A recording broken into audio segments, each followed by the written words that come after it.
Bonjour à tous, contente de vous retrouver, j'espère que vous allez bien. Alors ces derniers temps, je passe pas mal de temps à me renseigner sur le lien entre hellénisme et christianisme, de voir comme la culture grecque a contaminé en fait la théologie chrétienne. Mais bon, j'aurai peut-être l'occasion d'en reparler quand j'aurai plus avancé dans ces recherches, ou partager avec vous quelques réflexions. Mais pour l'heure, je vais revenir sur la situation que nous vivons et qui réclame de très amples commentaires.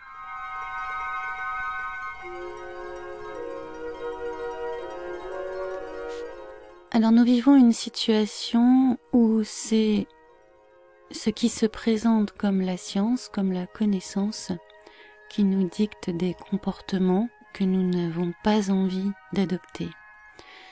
Donc nous nous trouvons en conflit, tel le cobaye de l'expérience de Milgram, entre la voix de l'autorité et la voix de notre conscience. Voilà, parce qu'on nous explique que si nous n'obéissons pas à l'autorité, nous allons mettre en danger la vie d'autrui, mais nous ne sommes pas obligés d'avoir confiance dans cette autorité. Cette autorité qui se dit scientifique, c'est-à-dire qui suggère qu'elle est neutre, qu'elle est objective, qu'elle est connaissante en fait, qu'elle sait et que nous ne savons pas. Et quand bien même il existait quelque part une autorité humaine infaillible qui ait toutes les connaissances possibles en sa possession et toute la sagesse possible afin de donner les consignes les plus adaptées et les plus justes, devrait-on tout de même accepter qu'une autorité décide à notre place de ce qui est bien et de ce qui est mal? L'autorité politique ne doit-elle pas se cantonner, se borner à la gestion des biens publics? Sommes-nous des biens publics en tant que citoyens? Appartenons-nous à la collectivité ou avons-nous encore une conscience, un libre arbitre personnel? Où se situe notre liberté dans tout cela? Quand bien même cette autorité détiendrait les clés du bon et du bien, quand bien même cette autorité saurait ce qui est bon et bien pour nous, aurait-elle pour autant le droit de le rendre obligatoire? Alors logiquement, quand on a une autorité politique qui s'arroge le droit de déterminer le bien et le mal, on se trouve en général dans une forme religieuse. Donc, interrogeons-nous de savoir si la République telle qu'elle est aujourd'hui n'est pas une forme religieuse qui se fait passer pour autre chose, c'est une religion sans Dieu en fait. Passé cette introduction, émerge la question de la manière dont nous devons vivre cette période. Comment devons-nous réagir face à cette agression en fait, cette guerre psychologique qui nous est menée et qui divise jusque dans les familles, jusque parmi les amis, parmi les collègues de travail. On ne sait plus sur quelle longueur d'onde s'exprimer pour se faire entendre les uns par rapport aux autres, puisque chacun se trouve enfermé en fait dans ses représentations, dans son rapport à l'autorité, dans son expérience personnelle, dans ses traumas personnels aussi, si chacun se trouve mis face à ses peurs, peur de mourir, peur de perdre un proche, peur de se faire punir par l'autorité en cas de désobéissance, peur de perdre son travail, etc., etc. Et donc finalement la communication entre nous est comme parasitée en fait par les représentations de chacun, et c'est difficile de trouver des personnes avec qui on peut échanger à cœur ouvert sur ce qu'on est en train de vivre. Alors que faire? Je pense qu'il y a une nécessité de changement. De toute façon, chaque événement collectif un peu traumatique, comme nous avons pu en vivre ces derniers temps, que ce soit le terrorisme, la guerre, Chaque événement de ce type est l'occasion d'une remise en question du monde dans lequel nous vivons. En fait, c'est une occasion de dévoilement des dessous du pouvoir. Donc ces cycles artificiels qui sont fabriqués par le pouvoir, justement, de renversement régulier du cours des choses, sont aussi l'occasion pour nous, en fait, de prendre conscience de certaines choses, puisqu'on voit que même actuellement, alors que tout devient outrancier, où la réalité d'une sorte de totalitarisme rampant nous saute à la figure, on voit que même dans les circonstances actuelles, certaines personnes ne se sentent pas concernées ou ne sont pas touchées par les mêmes choses que nous. En fait, chaque manipulation, chaque escroquerie du pouvoir en place est une occasion pour nous de nous réveiller, est une occasion pour de nouvelles personnes de se réveiller aussi. Et ça, il faut le voir. Donc ça, c'est peut-être la note positive de ce que nous sommes en train de vivre. Par exemple, la manipulation du 11 septembre a été l'occasion de se réveiller pour beaucoup d'entre nous. Alors on n'a pas tous le même rythme et d'autres sont en train de se réveiller en ce moment. Alors comment résister? Nous sommes conditionnés pour penser que la résistance se situe par exemple dans la lutte armée, dans la révolution. Nous sommes programmés par l'école par exemple pour penser que la révolution est une solution à un pouvoir abusif. On nous a présenté la Révolution française ou alors toute forme de grève ou de manifestation comme l'unique solution possible aux abus de pouvoir. Nous sommes donc conditionnés pour réagir de cette manière-là. Mais les valeurs de la Révolution ne diffèrent pas des valeurs du monde actuel en fait. Les conditions d'accès au pouvoir ne sont pas remises en question dans la Révolution. On ne propose pas un autre monde, on propose simplement de changer de personne à la tête de ce monde.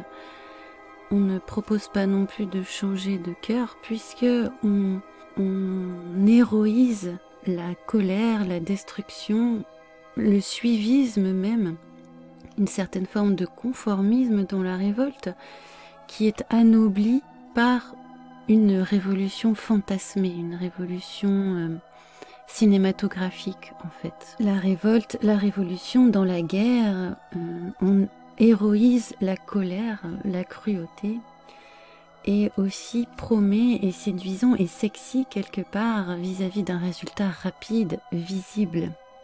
On ne remet pas en question non plus une notion de leadership. La révolution s'appuie toujours sur un homme ou un groupe d'hommes comme autorité. Et la révolte, la révolution nécessite l'appui du groupe aussi. Rien ne se fait sans le groupe, sans la foule, où la personnalité se dissout en fait, où l'individu, dans lequel l'individu se dissout. À la révolution, je vais opposer maintenant la conversion. Alors c'est intéressant parce que une révolution, c'est un tour à 360 degrés, c'est-à-dire qu'on fait un grand cercle et on revient à sa place, tandis qu'une conversion, c'est vraiment changer de direction. Là, je parle d'un point de vue étymologique. Si nous nous lancions dans une nouvelle révolution, nous ne changerions rien du tout à l'histoire humaine. On resterait dans la droite ligne de l'histoire humaine qui a recours régulièrement à la violence pour faire des pseudo-changements. Alors la conversion au sens étymologique, c'est se changer, se transformer, changer de direction, mais aussi changer d'état, changer de nature. Donc c'est moins sexy, c'est moins attractif peut-être d'un premier abord. Ça semble plus laborieux, plus long, mais aussi plus courageux que la révolution. Mais il n'existe pas cette dissolution de la personne dans la foule, dans ce mouvement de conversion. Il n'y a pas cette dissolution, au contraire, c'est une sorte de retour vers son moi tel qu'il a été idéal, tel qu'il a été pensé par Dieu, tel qu'il a été dessiné par Dieu en fait. Et c'est pour cette raison que je vais vous parler de conversion en des termes qui me sont propres, qui me sont personnels, et je ne vais pas parler de conversion d'un point de vue idéologique, mais bien d'un point de vue de mon expérience. Je me suis convertie par la confession, par le sacrement de réconciliation. Qu'est-ce que la confession? C'est reconnaître ses péchés. Donc, c'est après coup que je peux dire que je me suis convertie par la confession, puisque voilà, ceux qui connaissent mon histoire savent que je suis entrée dans un confessionnal, si on veut, à la cathédrale de Chartres, et qu'à partir de ce moment-là, voilà, ma vie a changé. Je me suis vraiment convertie au Christ. Mais là, je prends la conversion dans un sens très générique, en fait. Je pense que toute conversion est ce retournement de soi, cette volte-face qui se passe à l'intérieur. Et ce retournement s'appuie sur la reconnaissance de ses péchés, sur la reconnaissance, on pourrait dire autrement, de ses erreurs, sur la bataille intérieure face à ces vieux démons. On connaît, pour certains, on connaît nos démons, on a tous des vieux démons qui traînent en nous, et cette conversion, c'est faire face à ces démons. J'ai pu remarquer aussi que les personnes qui étaient le plus éclairées vis-à-vis de la situation du monde, qui voyaient avec le plus de lucidité en fait le monde tel qu'il est, ce sont des gens qui dans leur expérience personnelle ont déjà fait face au mal, se sont déjà trouvés face au mal extérieur, ou alors ont fait face à leurs propres maux intérieurs. C'est un travail qui a déjà été fait, ce travail de conversion a déjà été fait en fait.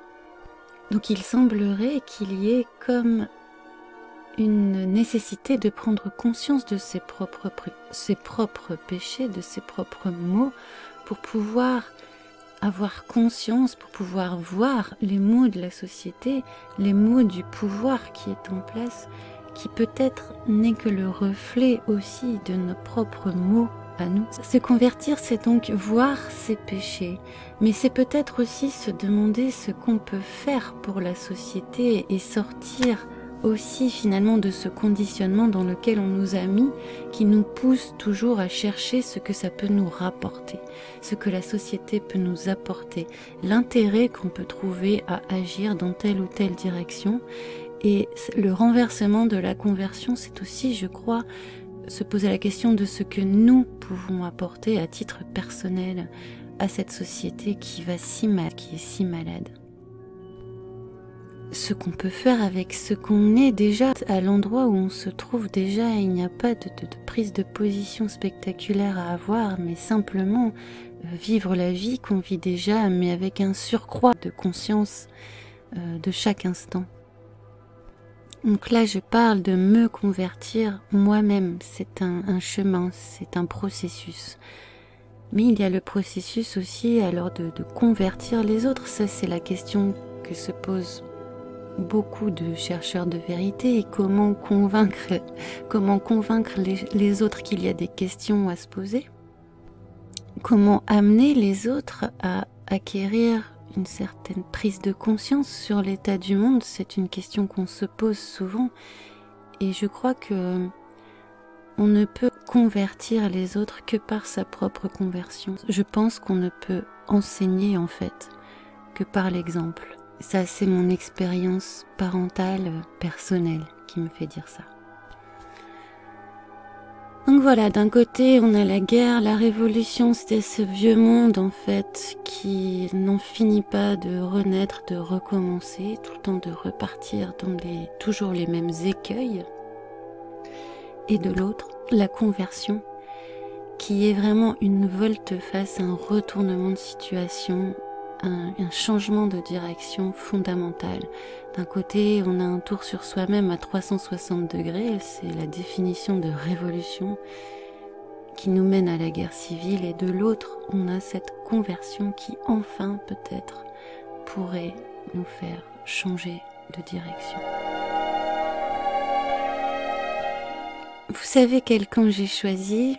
J'espère que ces quelques réflexions vous auront été utiles, et je vous dis à bientôt, au plaisir de se retrouver. Salut!